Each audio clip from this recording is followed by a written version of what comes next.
A man punched Jonathan Roumie in the stomach on a film set in Italy, and then broke down crying and apologized. That's not a scene from The Chosen Season 6, Episode 1. That's what happened behind the camera while they were filming it. There's a moment near the end of the new Chosen Season 6 trailer where Jonathan Roumie's face fills the screen, bloodied, and he says 4 words that have anchored this story for 2,000 years. Father, forgive them. It lasted maybe 3 seconds on screen. But according to Roumie himself, getting to that line cost him something that no trailer, no matter how well cut, could ever fully show you. Let's back up, because to understand why this trailer hit as hard as it did, you have to understand what's actually written in the official synopsis Dallas Jenkins and his team released alongside it. It's short. It's only 3 lines. But those 3 lines might be the most carefully constructed piece of marketing copy the show has ever put out, because each one hands the exact same event, the crucifixion of Jesus, to 3 completely different groups, and lets each group tell the truth as they saw it. The Jewish religious authorities call it justice. The Roman government calls it peace. The followers of Jesus call it murder. Sit with that for a second, because it's not just clever writing. It's the entire argument of the season compressed into 12 words.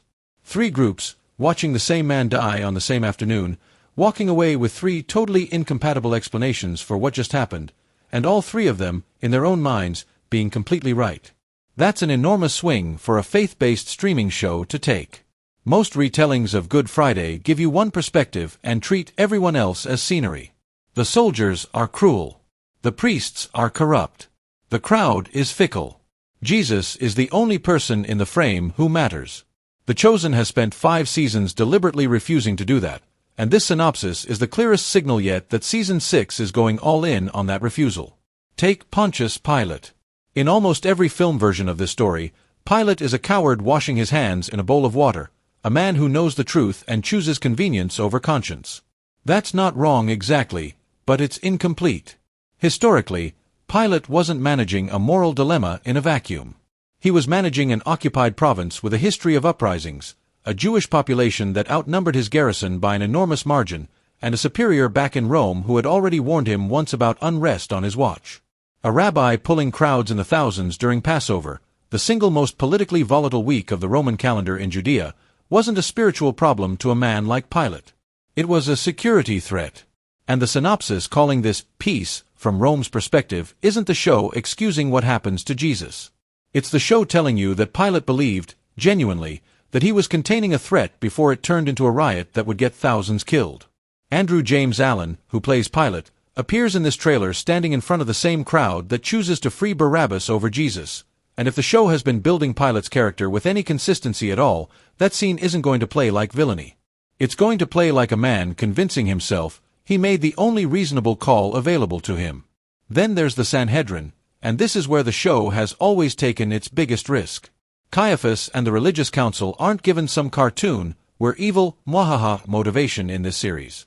They're shown, repeatedly, as men trying to protect their people under Roman occupation, men who have watched other messianic claimants get their followers massacred by Rome before, and men operating inside a framework where the preservation of the nation outweighs the life of any one individual, even, tragically, an innocent one. The synopsis putting the Sanhedrin calls it justice first, ahead of Rome and ahead of the disciples, is deliberate. It's the writers saying, we're not going to let you dismiss these men as simple villains. We're going to make their logic make sense to you, right up until the moment it horrifies you. And that's genuinely one of the hardest things a production like this can attempt, because there's a real risk in making an argument for the wrong side feel too coherent. If the writing is good enough that the audience briefly understands why the Sanhedrin made the call they made, that's not the show failing. That's the tragedy landing exactly the way it's supposed to. Now here's something the trailer only hints at, but that changes how you should watch every frame of it once you know it. Dallas Jenkins confirmed new storyline details at Chosen Con back in February, and one of them reshapes the entire Sanhedrin storyline in a way nobody was expecting. In Episode 2, before the trial even starts, Peter and John are placed right outside the high priest's courtyard, closer to the machinery of the arrest than most versions of this story ever put them. That's not a small choice. It means 2 of Jesus's closest followers are going to be forced to watch, at close range, exactly how the system that's about to kill their teacher actually works from the inside. But the detail that really reframes everything is Nicodemus. If you've watched this show from the beginning, you remember him, the Pharisee who came to Jesus at night in Season 1, terrified of being seen, asking questions he wasn't supposed to be asking. His entire arc across 5 seasons has been about a man with real power inside the religious establishment slowly, quietly, being pulled toward faith he can't fully commit to in public. According to Jenkins, in episode 4 or 5, Nicodemus makes a move that isn't in any gospel at all. He summons Big James to testify in front of the Sanhedrin, hoping James's account of what he witnessed can somehow get Jesus released. Think about what that scene actually is. A man who has spent 5 seasons inside a system, watching it from the inside, finally using whatever influence he has left to try to stop it from doing the thing he's terrified it's about to do, while Caiaphas presides, and while Jesus, somewhere else in that same building, is already being treated the way this trailer shows him being treated. Whether or not James's testimony changes anything, that scene is designed to show you a man exhausting every option he has before watching the machine move forward anyway. Now let's talk about what actually happened in Matera, Italy, because this is the part of the story that turns a trailer into something heavier than marketing. Jonathan Roumie sat down for multiple interviews at Chosen Con in Charlotte this past February, and what he described about filming the crucifixion sequence goes well beyond typical actor promo talk. He told Fox News Digital, plainly, that it was the hardest thing he has ever done, not just as an actor, but as a human being. He said that for months afterward, simply attending church was enough to bring him to tears. He said thinking about it still does. He also described one specific moment from the Via Dolorosa sequence, the walk carrying the crossbeam, that's worth sitting with. One of the local Italian men cast as a Roman soldier, someone who had recently gone through his own return to faith, had to physically punch Roumie in the stomach as part of the scene. Afterward, off camera, that same man came up to Roumie in tears and apologized for what he'd just done, even though it was fiction, even though it was his job, even though Roumie had asked him to hit him for real so the moment would land. A man whose own faith had just been renewed, weeping over something his own hands did in a reenactment. That's not the kind of detail a marketing team invents. That's the kind of detail that only exists because something real happened on that set. And it went further than emotion. Roumie sustained an actual head injury during filming that left him with cervical issues for months afterward. He's talked about how his approach shifted over those 3 weeks, from trying to act the part, to what he's described as offering it, treating the physical toll not as a performance choice but as something closer to prayer. Whatever the camera captured in Matera, based on how Roumie talks about it, it wasn't a man playing a role in the conventional sense. And the trailer, as brutal as it already looks, is reportedly only a small fraction of what was actually filmed. There's one more piece of context that changes how you should think about this entire season, and it has nothing to do with the crucifixion itself. It has to do with how Dallas Jenkins chose to structure the ending of the show entirely. Season 6 was not built as 6 streaming episodes with a finale tacked onto the end. Jenkins split it differently. 5 episodes will roll out on Prime Video, and then the season's actual ending, the crucifixion itself, is being released as a theatrical event in cinemas, separate from the streaming run entirely. That finale, titled The Chosen, Crucifixion, arrives in theaters on March 12, 2027. And in the same announcement, Jenkins confirmed something even bigger. Season 7, the final season of the entire series, will also premiere in theaters on March 31, 2028, almost exactly a year later. Think about what that means. The 2 most important chapters left in this 7-season story, the death of Jesus and everything that follows it, are both being pulled out of the living room and put into a movie theater. Jenkins didn't do that by accident. A streaming episode competes with your phone, your group chat, someone getting up to grab a snack halfway through. A theater doesn't. You're in the dark, with a few hundred strangers, and there's nowhere else to look. For the 2 moments this entire show has been building toward since its first episode, Jenkins wanted an audience that couldn't look away even if they wanted to. That's not a marketing decision. That's a director deciding some moments are too important for a couch.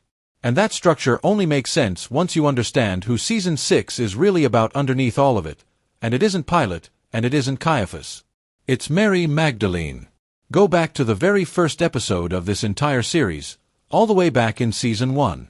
The Chosen opens with Jesus speaking her name and freeing her from what had been controlling her life.